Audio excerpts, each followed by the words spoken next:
There it was. A government envelope, heavy and sealed, tucked so neatly into a drawer Jasmine had never opened before. She hadn't even been looking for it. She was reaching for a receipt. Something simple. Something nothing. Then her fingers brushed official paper. The kind that doesn't live in junk drawers without meaning. Thick. Weighted. Marked. She turned it in her hands. Her name stared back at her from the upper corner.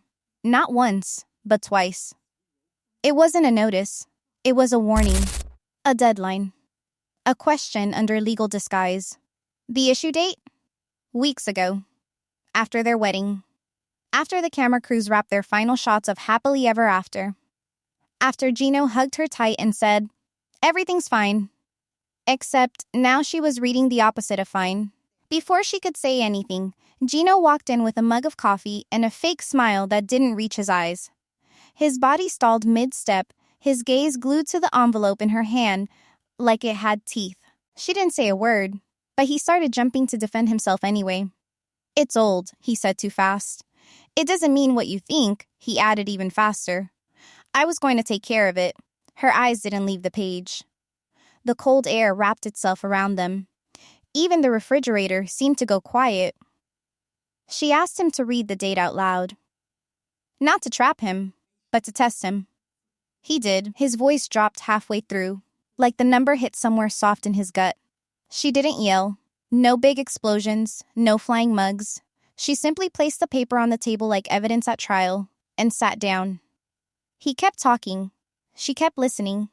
The more he explained, the clearer the lie became. It was a misunderstanding. Lawyers blow things out of proportion. Mail gets buried sometimes. It wasn't what he said. It was when he said nothing. The pauses were louder than the excuses. Jasmine's silence wasn't quiet anymore. It was carrying the full weight of the room. She started asking sharper questions now. "When did this arrive? Did you open it? Did you respond?" He rubbed his forehead like confusion was a cover story. "I panicked," he claimed. "I thought maybe we'd deal with it after the holidays." His words tried to sound shaky, but her instincts were steadier than his performance. She looked at the fridge calendar. The holidays were long gone. There was a shift you could feel in the air. A kind of emotional gravity. The kind where a woman doesn't yell, not because she's calm, but because she's observing. She'd been taught to trust him, to believe his nervousness meant love, to think a missed deadline wasn't malicious, just a mistake. But now it was all stacked up. The open drawer, the sealed letter, the date postmarked after their wedding, his non-answer when she asked if he had ever planned to tell her. This wasn't panic. This was power being used in the quietest way. She asked for the login to his email. He said later. Timing was always a shield for him. Never now, never when it could actually clear things up instantly. And in that delay, she figured out something that would change everything. They weren't partners solving a problem. He was the one creating it. She picked up her phone and didn't click out of anger.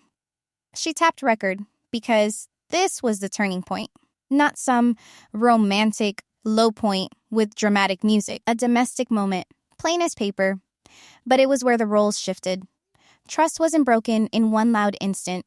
It snapped, slow and clear, in the silence following her questions.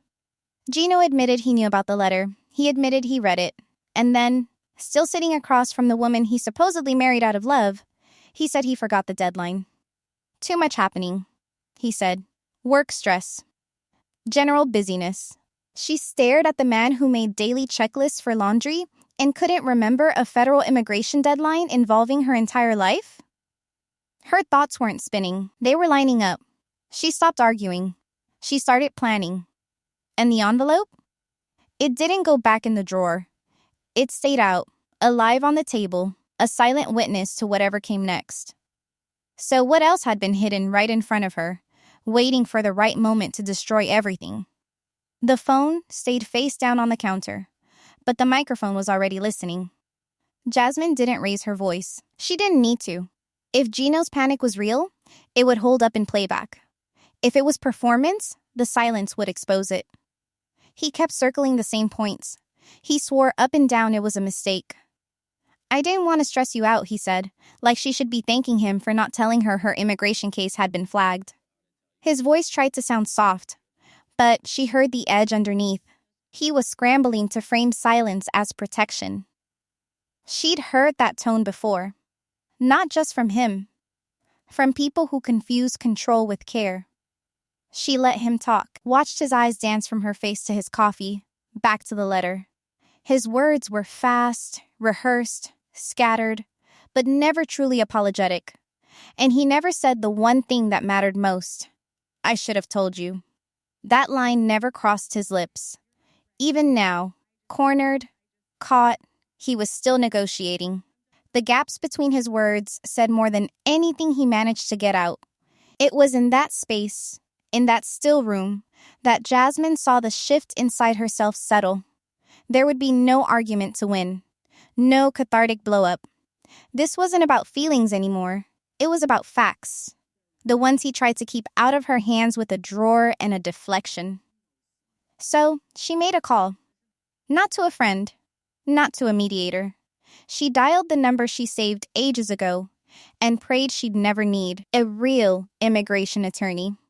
Gino had mentioned going to an expert once, but never named them, never showed receipts. And now, she understood why.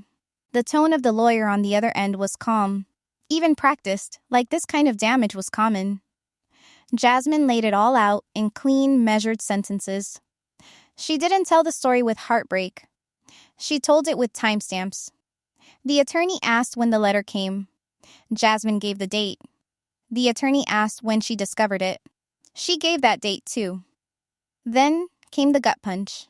The attorney paused and asked, "Was a reply already sent?" Jasmine blinked. "What?" "Yes," the attorney continued. "The system shows a response already logged. Sent from Gino's email.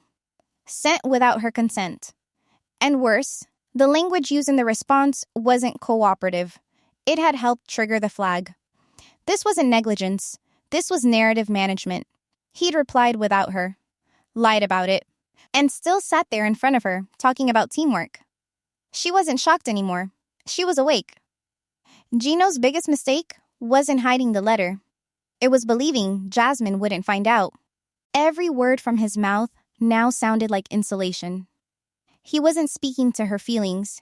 He was speaking to his fear. Fear of the story hitting anyone's ears but his. But Jasmine wasn't his storyline to manage anymore. She asked to see his email again. His laptop. He stalled. Told her the battery died.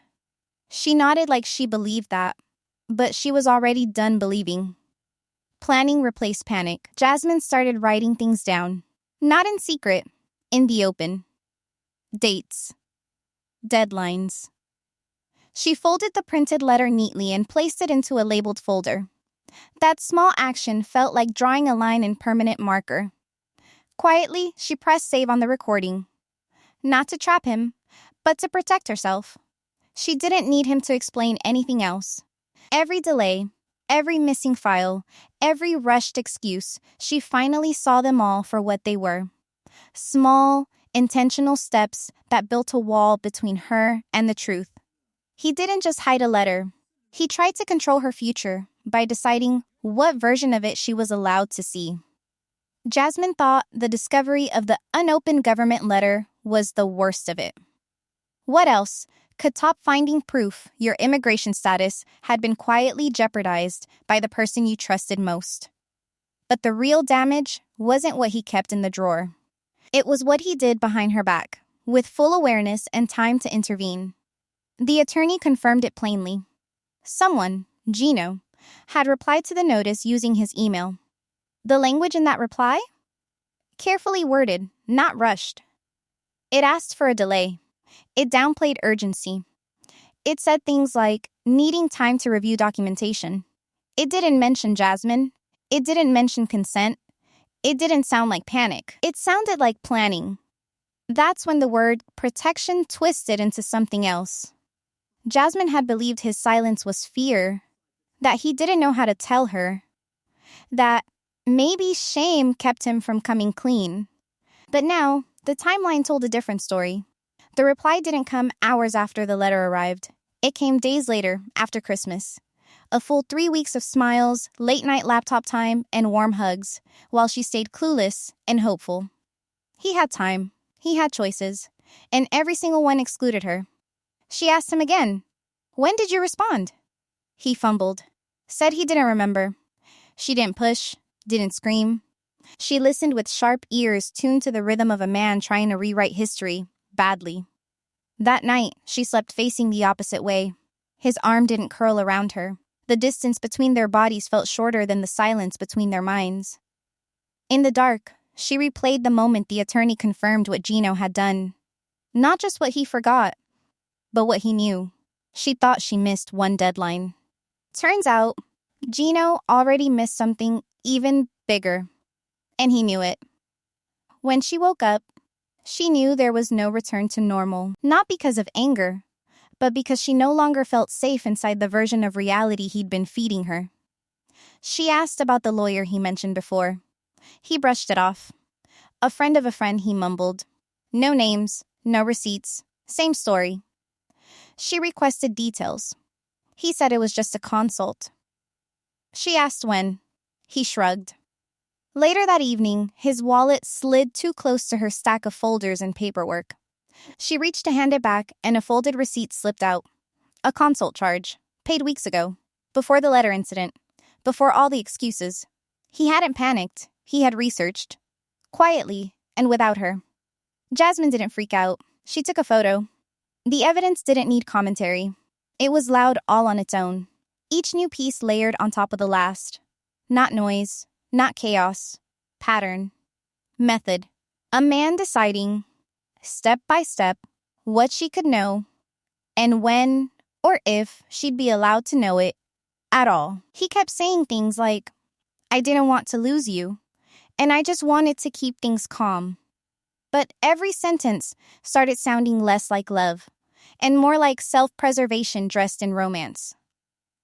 She began to understand what abuse looks like when it doesn't leave marks. It's not hits. It's hush. It's when support starts to look like surveillance. When promises come with invisible strings, when love is used like a leash. Gino kept calling it protection. She started calling it what it really felt like, control. And now, there was only one place left where she knew his excuses couldn't rewrite the record. Court. The air in the house changed, but not in the dramatic thunderstorm kind of way. It was subtler, heavier. People noticed, even if they didn't say it. Producers started lingering a little too long. Cameramen zoomed in on small silences. A boom mic hovered when it wasn't needed. Jasmine caught it all. The weight in Gino's eyes. The way the crew was suddenly too interested in quiet mornings. Whispers started to float through set corners. Someone mentioned they heard about a letter. Not specifics, just enough to rattle. Then a producer pulled Jasmine aside, offered her one of those careful, soft voice moments. "Hey, are you okay?" "We've heard. Something's happening." She didn't flinch. She simply nodded, because by now, Jasmine understood how this world worked. Silence isn't privacy here. Silence is storyline. Once information leaks, whether by accident or agenda, the cameras become something else entirely. Not observers. Archivists. So Jasmine prepared.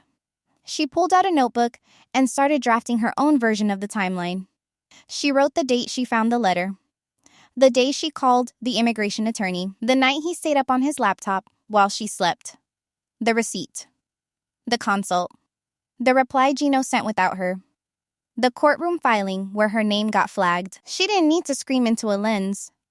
All she had to do was get her story straight on paper. Because at this point, she didn't trust the edits. She trusted dates. A few days later, the call came. Official. Cold tone. Jasmine had missed an immigration interview. Missed it, as in didn't show up. Except she never knew one had even been scheduled. The system showed it had been delivered. To the house, the same house. Again. So it wasn't just the first letter that Gino withheld. It was more than that. Notices. Emails. The actual appointment that could have determined her entire legal standing. And Gino didn't forget. He sat on it. The show's crew wasn't the only one watching this unfold, so was immigration. That second notice tipped everything over.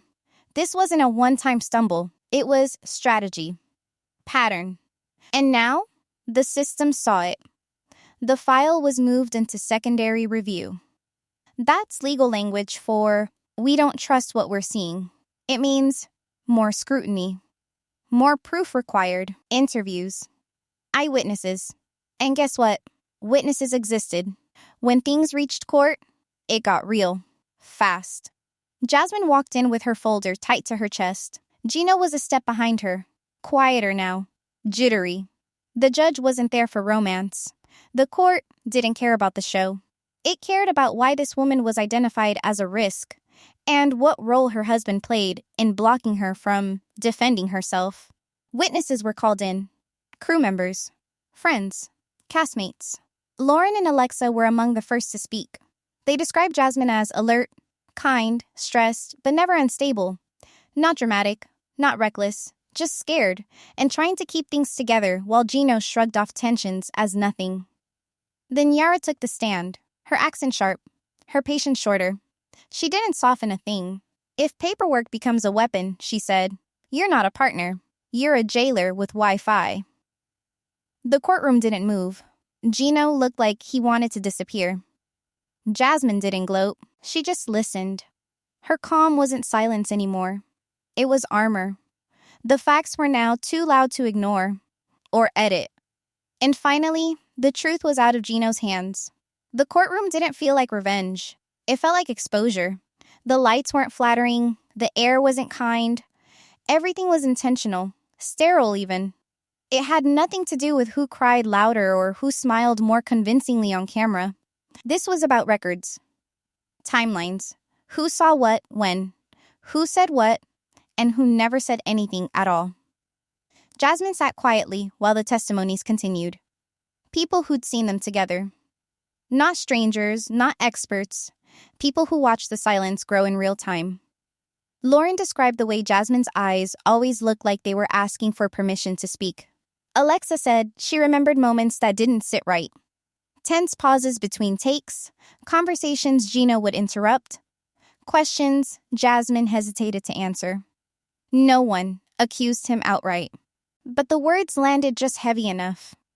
These weren't huge outbursts. These were patterns. Red flags that blended into beige walls. Jasmine's distress hadn't been loud. It had been constant. Then came Jovi. He said he misread it at first, thought they were just always bickering. Until one day, he overheard a comment Gino made that sounded more like a warning than a joke. Yara followed right after. Her energy turned the room colder, eyes cutting straight into the judge's focus. Gino talks about love, but he acts like he's afraid of Jasmine having her own mind. Gino's attorney tried to counter, of course. Said Jasmine's emotional episodes were documented on TV. Argued that she sometimes escalated small issues. Mentioned tone, frustration, that she had a temper. All tactics meant to discredit a woman by coloring her reactions instead of showing her reality. But Jasmine had already prepared for this. She didn't raise her voice. She didn't tear up. What she did do was submit documents, slowly, thoroughly, like she'd rehearsed it in her head 100 times. First came the original letter, time-stamped, dated, and officially sealed. Then the attorney assisted confirmation that a response had been sent from Gino's email without her knowledge. Then the email logs, showing the late-night message crafted while she slept and trusted him to keep her safe. Gino showed emotion in court. Jasmine showed receipts. Gino took the stand, and for a moment, you'd think he was the victim. His hands shook. His voice cracked. I was scared, he said again and again. I thought I was protecting her. He broke down midway, talking about his love for Jasmine. Claimed he only wanted to make sure everything stayed together. that all his mistakes came from caring too much. But protection doesn't lie by omission. And the court didn't flinch at the cracks in his voice. When his attorney tried to soften what happened, frame it as miscommunication, stress, confusion, the judge didn't bite. "Did you disclose the letter to your wife before the deadline?" the judge asked evenly. Gino hesitated. Silence settled again, and this time, it didn't help him. Finally, he said, "No." The room didn't gasp. It didn't need to. That one word carried the weight of everything else that followed. Jasmine's face didn't change. But you could feel the sigh of a woman finally watching the truth stand up with its own legs. She was given permission to respond. She didn't posture. She didn't swing at his character. She explained her timeline. She explained the long menus of excuses he gave instead of answers. She clarified how each missed deadline wasn't just a slip, but a decision. His, not hers. Then came her recording. She asked the court to listen to her own home audio, the morning she found the letter. The way Gino responded. His voice, clean and hollow on playback, admitting knowledge, brushing off her discovery, minimizing the risk. Jasmine submitted texts next, the ones she sent to a friend weeks earlier, wondering why Gino was up late, night after night, saying he was taking care of things. She matched each text to the email timeline and consult receipt. Her laptop activity showed 0 logins during that date. His showed document edits.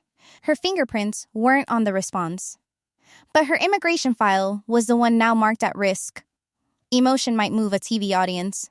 But here, it needed evidence. Clean, cool, undeniable. Jasmine didn't just provide proof. She built a case out of the behavior Gino had tried to wrap in sentiment. When the judge reviewed the timeline, their patience thinned. "Did you discuss representation with your wife?" they asked Gino. "At any point before responding to federal correspondence?" His answer was delayed again.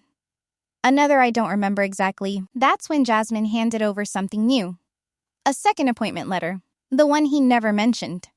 A follow-up from the agency. More serious wording. Marked urgent. Also never delivered to her hands. She found it, again, in the drawer. Back-to-back withheld notices. Appointments missed with no explanation. Status complicated. Flagged. Questioned. She wasn't a partner in the process. She was a passenger in his version of it. One file at a time, the silence hardened into evidence. Not noise. Not missteps. A pattern. The court doesn't measure trust in tears. It measures it in timestamps. The house had stopped feeling like home long ago. Now it felt like paperwork with light switches. Jasmine moved through it like a guest. Careful. Quiet. Nothing disturbed. Everything documented. Her folder lived in her purse now. Her phone stayed locked. Conversations were shorter. Trust had been replaced with calculation. Steps taken with intention, not emotion. Gino noticed, even if he didn't admit it. His questions were coded in concern, but the tone had changed. "Where are you going? Who are you meeting? Did the lawyer say anything new?" Jasmine didn't answer with stories anymore. Her replies were short. Clean. The less he knew, the less power he had to twist. One afternoon, while gathering a receipt from his office, Jasmine spotted a folder with her name slightly misspelled, just enough to suggest distance, not error. Inside, she found a draft statement. Not one meant for her. One meant about her. It described her as emotional, erratic, difficult to communicate with. It cited moments where she cried after tense conversations. It used legal tone to paint concern as threat. Her reactions, not his silence, were framed as the problem. And the worst part wasn't the content. It was the structure. This wasn't written in panic. It was formatted, reviewed, typed, printed, saved. He was preparing for court, not with her, but against her. Someone who truly believed it was love wouldn't need paperwork that made their partner look unstable. She placed the draft back exactly how she found it. But everything inside her shifted. This wasn't love panicking. This was control planning for survival. Jasmine didn't yell.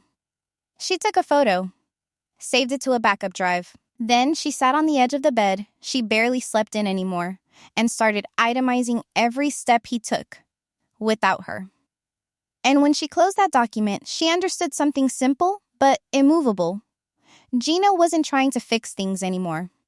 He was trying to manage the fallout in his favor. The courtroom at the final hearing had that strange stillness that only builds when the truth is already halfway out. Jasmine walked in cooler this time. Not hardened, but focused. She carried nothing extra, just that folder. Gino entered late, eyes sunken, wrinkles undone. His attorney stood with precise posture, but Gino looked unsteady, like he couldn't calculate when this all stopped being under his control. The judge started slowly. Spoke about timelines, flagged files, responsibility, not with drama, but clarity. Jasmine sat straight, her voice steady. When asked if she had more to submit, she nodded and pulled out the photo of the draft letter. She explained how she found it. She didn't infer malice. She didn't need to. The draft spoke clearly about what someone wanted recorded. Not what had actually happened, but what best defended a guilty conscience. When Gino was asked about it, his face broke for the first time. Not in tears. In silence. He stumbled through a vague answer. I needed a version on hand. The words barely made it out. The court didn't blink. You won't believe the one sentence from the judge that froze Gino in his seat. Mr. Palazzolo, the judge said slowly, scanning the documents lined up in front of them. Did you ever tell your wife the truth before the system forced you to? The air dropped out of the room. Gino opened his mouth, closed it, looked down, and shook his head. No, he said under his breath. The judge didn't need fire or fury, just a pen, clicking against the desk. And then a string of words that landed like an ending. Repeated non-disclosure shows intention to manipulate the process. That points away from confusion and toward control. Gino's hands folded in defeat. His attorney scribbled something quickly but stopped pressing when the judge's tone sharpened. This pattern of exclusion changes your credibility significantly. Jasmine didn't smile. There was no victory in this, only validation. She was allowed a final statement. She didn't use it like a mic drop. No drama. No emotion. She said what needed to be said. I didn't ask to control the process. I asked to be part of it. I didn't hide anything. I didn't respond to letters behind his back. I didn't weaponize love. Her words didn't aim to cut. They aimed to truthfully divide what was real from what had been constructed. The judge ruled that all future correspondence regarding immigration would be sent directly to Jasmine. Separate counsel, separate file handling, no shared management allowed without documented consent. The missed interview would be addressed as a result of withheld notice with supporting evidence. And Gino's interference, while not ruled criminal, was recognized as impactful harm to her process. The ruling didn't roar. It breathed facts. It didn't restore trust, because that's not what courts can do, but it gave Jasmine space to respond, to act, to exist in a system where silence wouldn't follow her like a shadow. Afterward, Gino reached for her hand on the courtroom steps. She let him touch her fingers for half a second before pulling away, not in anger, in finality. This isn't about punishing you, she said. It's about making sure you never get to decide my fate without me in the room again. She walked ahead. Not fast, not dramatic, just forward. He didn't follow. Not really. A few steps behind her, unsure of whether he was still supposed to. The house felt colder as she returned later that day. But somehow, more honest. Jasmine set her folder on the kitchen table, the same spot the story started. She made tea, scrolled through her texts quietly, breathed in the stillness. There were no pages left to hide, no appointments to miss in silence. She didn't make promises that night. She didn't say what the future held. She only knew one thing clearly. A man who claims to protect you while quietly setting you up with legal drafts doesn't get invited into the next version of your story. That chapter stays closed. The story didn't end in heartbreak. It ended in documentation. And that's harder to erase. There was no victory lap, no celebratory toast. When Jasmine left the courthouse that day, she didn't feel triumphant. She felt quiet. Not the numb kind of quiet that follows heartbreak, but the kind that comes after too many days spent trying to feel safe in a space that actively hid information from her. She didn't cry in the car. She didn't blast music. She just gripped the steering wheel with steady hands and chose not to speak for a while. Because for the first time in months, the silence around her belonged to her. Not to Gino. Not to withheld notices. Not to a drawer full of truths she was never meant to find.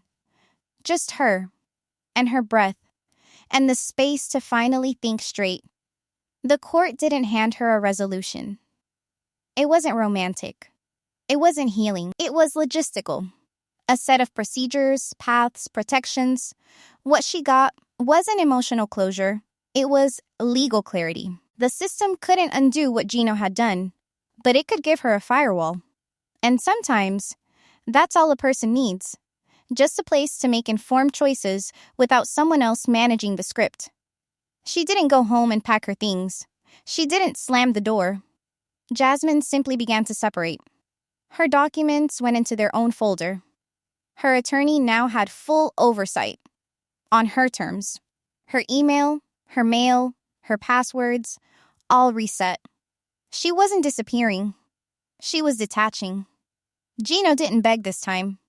He observed her distancing the same way a man watches toothpaste squeezing out of a tube and realizing no matter how he wants to put it back, he can't. That wasn't his right anymore.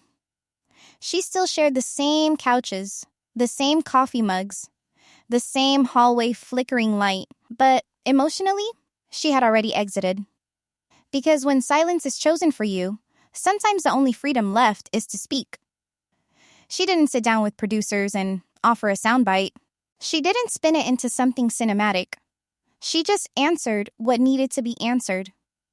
With timestamps. With testimonies. With confidence born from receipts, not rage. She understood now that some stories don't need to become explosions. Some of them just need to be written down. Gino tried to reframe it as a relationship crisis, as misunderstanding, as fear. But what he lost wasn't a partner. What he lost was control.